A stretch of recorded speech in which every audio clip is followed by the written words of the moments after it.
ہر قسم کی حمد و ثنا اور کبریائی اللہ تبارک و تعالیٰ کی پاک ذات کے لیے ہے۔ بے شمار درود و سلام محمد الرسول اللہ صلی اللہ علیہ وسلم پر کہ جن کی پیروی میں ہی ہماری دنیا کی اور آخرت کی کامیابی ہے۔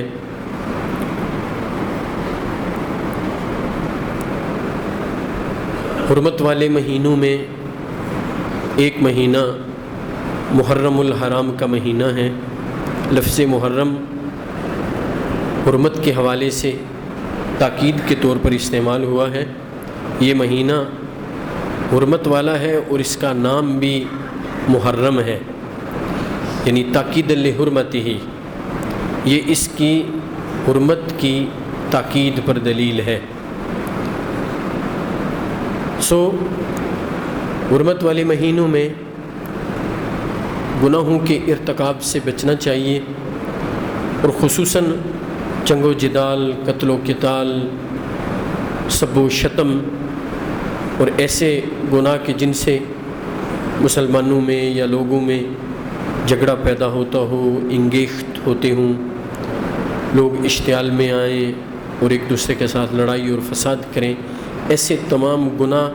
بدرجائے اتم حرمت والے مہینوں میں حرام ہیں۔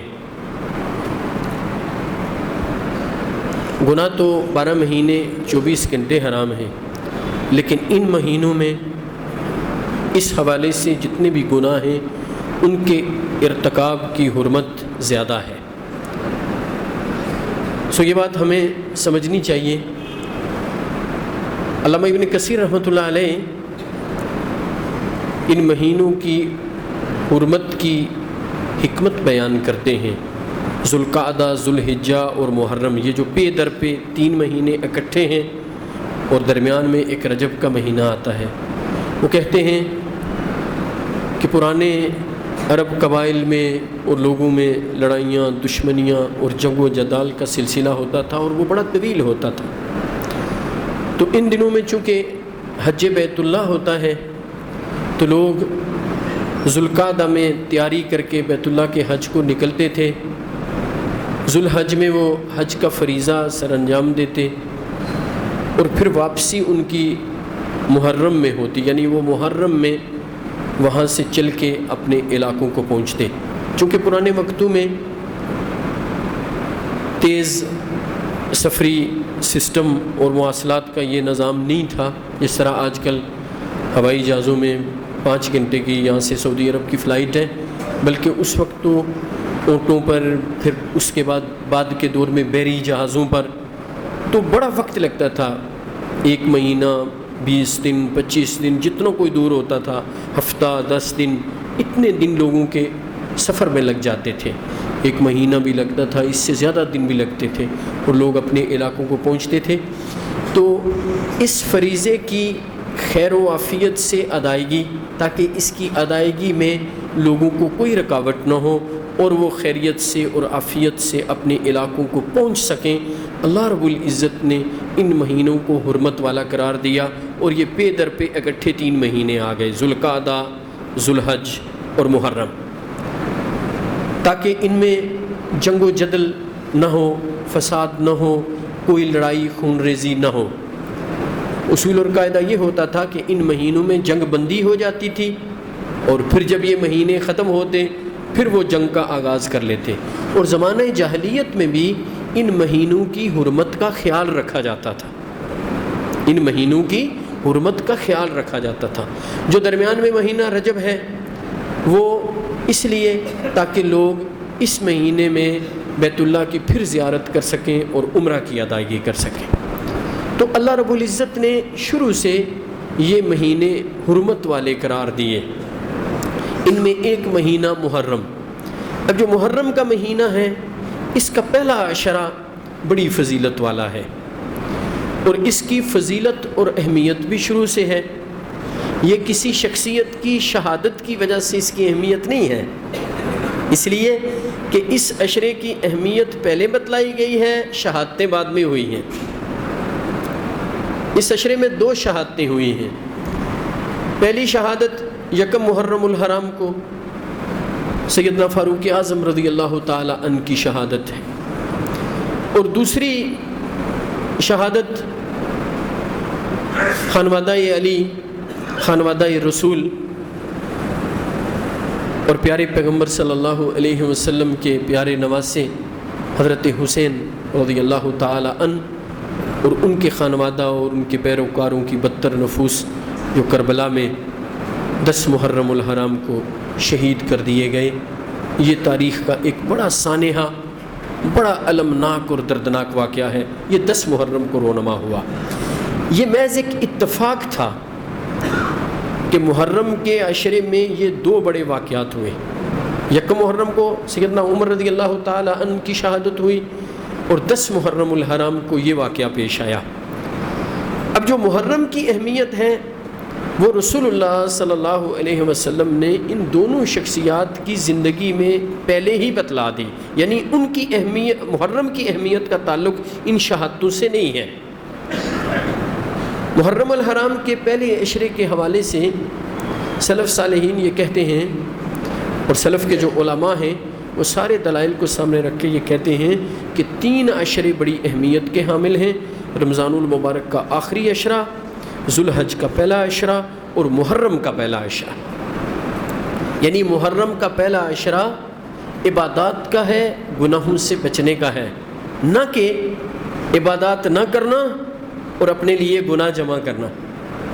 اب دیکھیں نا پاکستان میں یا دنیا میں ایسے ہوتا ہے نا، محرم کے پہلے عشرے میں اپنے لیے کتنے گناہ جمع کیے جاتے ہیں کہ صحابہ کرام جیسی عظیم ہستیوں پر بہتان اور سب و شتم کیا جاتا ہے اور ان کو طعن و تشنیع کا نشانہ بنایا جاتا ہے اور ان کی شان میں گستاخیاں کی جاتی ہیں۔ سو یہ کس قدر احمقانہ اور کس قدر جاہلانہ طرز عمل ہے کہ وہ 10 دن کہ جن میں زیادہ نیک اعمال کیے جائیں اور گناہوں سے خصوصیت سے بچا جائے، انہی 10 اعمال میں آدمی اپنے لیے گناہ جمع کرے، تو یہ ان لوگوں کے لیے جو ایسا کام کرتے ہیں ایک سوالیہ نشان اور لمحہ فکریہ ہے۔ میں نصیحت کے حوالے سے پورے درد سے یہ بات کہتا ہوں کہ ہمیں اس پر ضرور غور کرنا چاہیے۔ محرم کی جو فضیلت اور اہمیت ہے، صحیح مسلم میں ایک حدیث ہے، رسول اللہ صلی اللہ علیہ وسلم نے فرمایا، افضل الصیام بعد رمضان شہر اللہ المحرم۔ فرمایا رمضان المبارک کے بعد جس مہینے کے روزے سب سے زیادہ فضیلت والے ہیں وہ اللہ کا مہینہ محرم ہے۔ یہاں پر 2 باتیں سمجھیے۔ پہلی بات، محرم الحرام کو نبی علیہ السلام نے شہر اللہ کہا ہے، اللہ کا مہینہ۔ تو سوال یہ ہے کہ اب باقی مہینے اللہ کے نہیں ہیں؟ میرے بھائیو، باقی مہینے بھی اللہ ہی کے ہیں، لیکن اس مہینے کو خاص کر شہر اللہ کہنا اس مہینے کی اہمیت کو اجاگر کرتا ہے۔ یہ اس مہینے کی فضیلت اور اہمیت کو اجاگر کرتا ہے، شان و عظمت پر دلیل ہے۔ اور دوسری بات اس حدیث سے یہ معلوم ہوتی ہے کہ اس مہینے کے روزے رمضان کے بعد باقی مہینوں کے روزوں سے زیادہ فضیلت والے ہیں۔ سو اس مہینے کی ایک خاص عبادت کا تذکرہ بھی ہوا ہے، وہ ہے نفلی روزے رکھنا۔ محرم میں کثرت سے نفلی روزے رکھنا فضیلت والا عمل ہے، خاص محرم کا عمل ہے۔ اب محرم میں جو پہلا عشرہ ہے، اس میں ایک ایسا دن ہے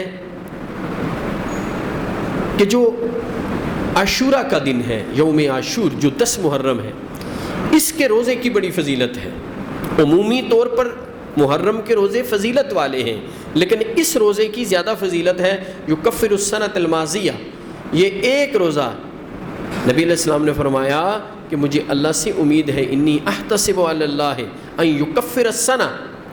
دوسری روایت میں ہے یکفر السنۃ الماضیہ۔ فرمایا یہ ایک روزہ گزشتہ 1 سال کے گناہوں کا کفارہ ہے۔ نبی علیہ السلام نے فرمایا مجھے اللہ سے امید ہے کہ اللہ اس ایک روزے کے بدلے گزشتہ 1 سال کے گناہوں کو معاف فرما دیں گے۔ یہ 10 محرم کا روزہ ہے۔ تو نبی علیہ السلام نے یہود کی مخالفت کے حوالے سے ایک بات کی کہ یہودی بھی 10 محرم کو روزہ رکھتے ہیں، کیونکہ ان کے ہاں بھی یہ دن عزت والا ہے کہ اللہ رب العزت نے بنی اسرائیل کو فرعون کے مظالم سے نجات دی تھی اور وہ اس دن روزہ رکھتے تھے۔ اب رسول اللہ صلی اللہ علیہ وسلم نے ان کی مخالفت کے لیے کہ ان کی مخالفت کی جائے نہ کہ ان کی مشابہت کی جائے، نیک اعمال میں بھی اگر ان کی مشابہت نہیں ہے تو باقی زندگی میں ان کی مشابہت ہے کہ ہم یہودیوں اور عیسائیوں کے طرز عمل کو اختیار کریں، ہمارا رہن سہن، اٹھنا بیٹھنا، کھانا پینا، ٹرن آؤٹ، ہماری زندگی گزارنے کا طریقہ اور ہمارے جو معیارات اور سٹینڈرڈز ہیں وہ سارے یہودیوں اور عیسائیوں کی نقل ہوں۔ بلکہ اس سے بھی آگے ستم کی بات یہ ہے کہ جس چیز کو وہ آزما کے کنڈم کر کے اس کو بے فائدہ قرار دے کے اس پر ایک وہ کرتے ہیں نا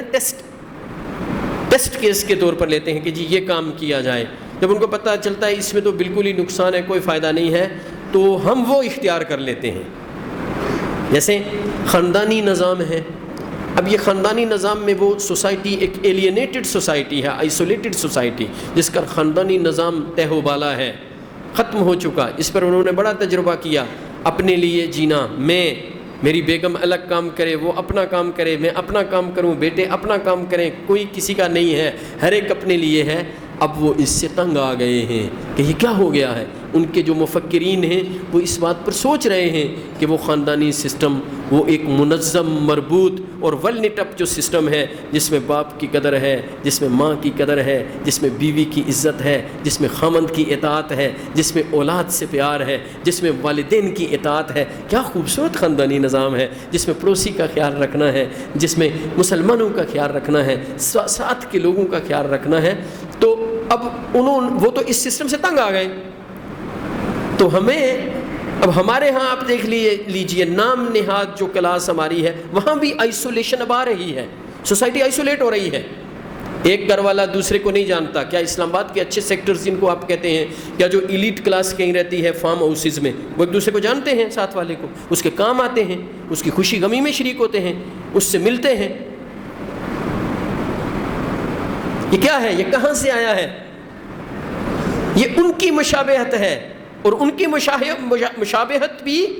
اس معاملے میں جس میں وہ تنگ ہو گئے ہیں کہ جی یہ تو خاندانی سسٹم کے بغیر تو ہمارا سارا سسٹم خراب ہو گیا۔ اس کی مثال یوں ہے کہ جیسے کوئی گنے کو لے اور چوس کے پھینکے، پیچھے سے دوسرا آئے وہ اس کو اٹھا کے منہ میں لے لے،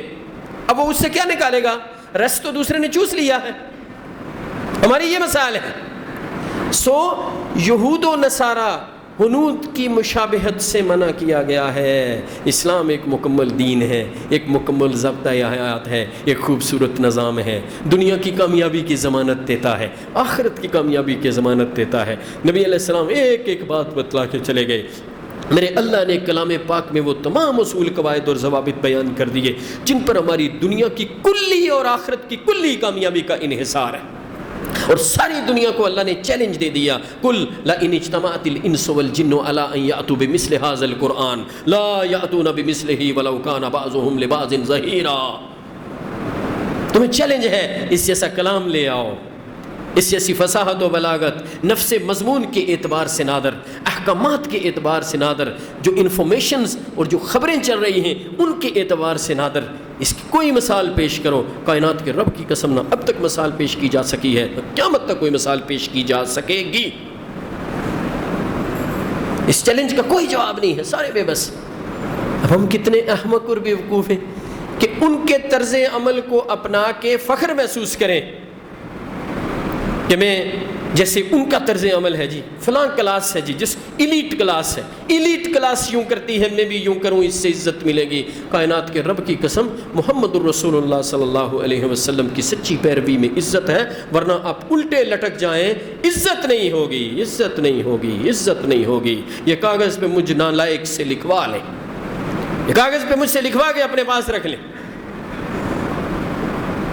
سو میں عرض کر رہا تھا کہ یہود کی مشابہت سے بچنے کے لیے نبی علیہ السلام نے 9 کا روزہ بھی بیان فرمایا۔ آپ نے فرمایا خواہش ظاہر کی، صحیح مسلم میں حدیث لئن بقیت الی قابل لأصومن التاسع، اگر میں اگلے سال زندہ رہا تو 9 محرم کا روزہ رکھوں گا۔ اگلے سال آنے سے پہلے رسول اللہ صلی اللہ علیہ وسلم دنیا سے تشریف لے گئے۔ ایک اور روایت ہے، اس میں اگرچہ اس کی سند میں کچھ کمزوری ہے، اور ایک محدث تو اس کی سند کو بھی درست بیان کرتے ہیں، واللہ تعالی عالم بالصواب۔ اس میں ہے سومو قبلہ یوما او بعدہ یوما، کہ ایک دن پہلے کا روزہ رکھ لو یا ایک دن بعد کا روزہ رکھ لو۔ تو اہل علم حافظ ابن حجر عسقلانی، امام ابن قیم رحمۃ اللہ علیہ یہ کہتے ہیں کہ سب سے اونچا درجہ یہ ہے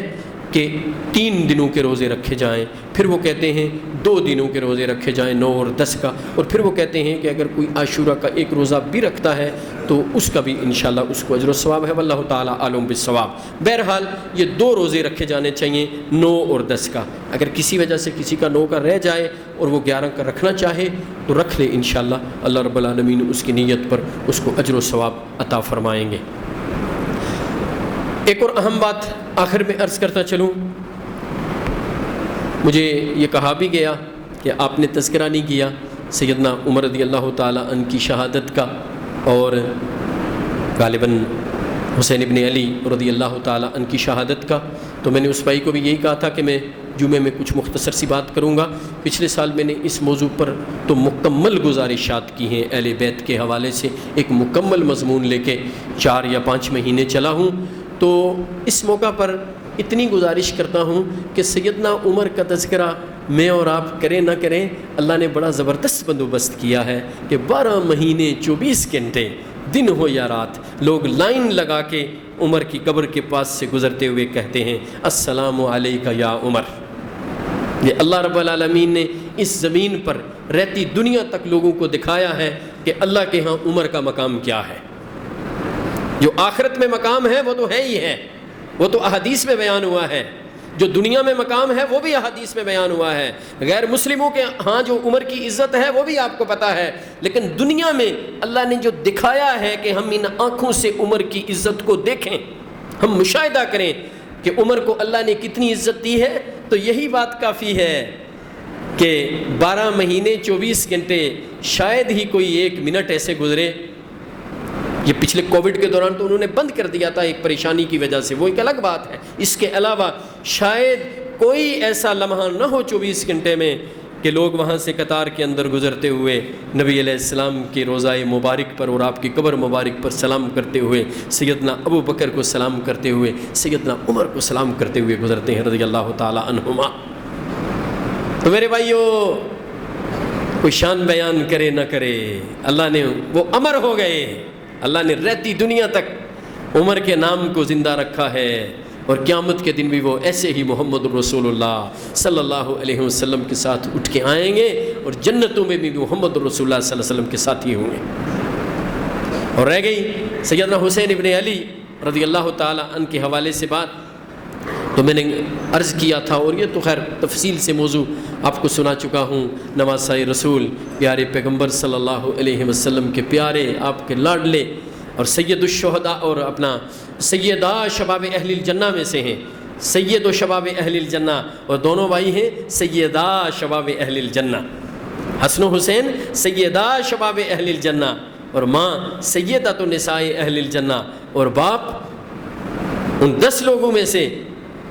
لوگوں میں سے کہ جن کے متعلق رسول اللہ صلی اللہ علیہ وسلم نے جنت کی بشارت دے دی کہ یہ جنتی ہیں۔ سو میرے بھائیو، عظیم شخصیت حسین ابن علی رضی اللہ تعالی عنہ، عظیم شخصیت سیدنا عمر فاروق رضی اللہ تعالی عنہ، دونوں کی شہادت اللہ اپنی بارگاہ میں قبول و منظور فرمائے۔ ہمارے لیے پیغام یہ ہے کہ اگر ہم کامیاب ہونا چاہتے ہیں، اگر ہم چاہتے ہیں دنیا میں بھی اللہ ہمیں عزت دیں، رفعت دیں، سکون دیں، اطمینان دیں، کامیابی دیں، اور آخرت کی بھی ابدی اور دائمی کامیابی دیں، تو ہمیں سیدنا عمر رضی اللہ تعالی عنہ کے طریقہ کار کو دیکھنا ہوگا، کیسے زندگی گزاری، ان کا عقیدہ، ان کی عبادات، ان کے معاملات، ان کے اخلاق، ان کے طرز عمل کو دیکھنا ہوگا اور اس کی نقل کرنا ہوگی۔ اسی طرح ہم نے حسین ابن علی رضی اللہ تعالی عنہ کا عقیدہ دیکھنا ہوگا، عقیدہ کیا تھا، اعمال کیسے تھے، معاملات کیسے تھے، اخلاقیات میں سیدنا حسین رضی اللہ تعالی عنہ کیسے تھے، ان کے پیچھے چلنا ہوگا، ان کے پیچھے چلنا ہوگا، ان کی زندگی اور ان کے طرز عمل کی نقل کرنی ہوگی، پھر ہم کامیاب ہوں گے۔ یہ سب کے لیے ہے،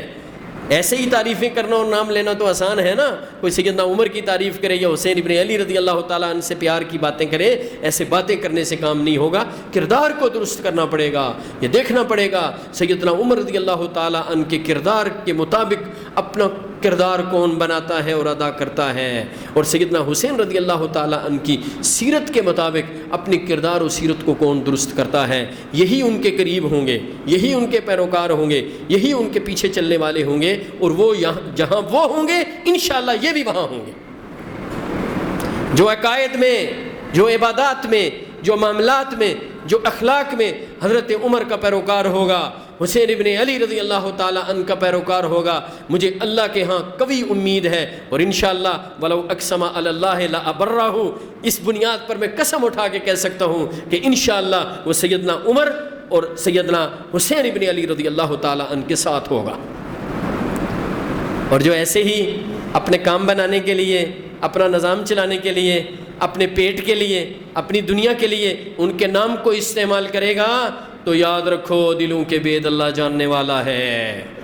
دلوں کے بید اللہ جاننے والا ہے۔ کامیابی اور ناکامی اللہ کے پاس ہے، جس کو اللہ کامیابی دیں گے وہ کامیاب ہوگا، اور جو اللہ کے ہاں ناکام ہو گیا کوئی کامیابی اسے نہیں دلوا سکتا، اور جس کی نیت میں کھوٹ اور فتور ہے اور جو ان کا سچا پیروکار نہیں ہوگا وہ کامیاب نہیں ہوگا۔ فقط نام لینے سے کام نہیں بنے گا، نام کو استعمال کرنے سے کام نہیں بنے گا۔ اس لیے ان شخصیات سے محبت کا تقاضا یہ ہے کہ ان کی زندگی کو دیکھیں، ان کی زندگیاں ہمارے لیے مشعل راہ ہیں کہ ان کی زندگیاں کس انداز سے گزریں، ویسے ہم اپنی زندگیاں گزاریں گے تو کامیابی ہے۔ اقول قولی ھذا واستغفر اللہ لی ولکم ولسائر المسلمین، سبحان ربک رب العزۃ عما یصفون وسلام علی المرسلین والحمد للہ رب العالمین۔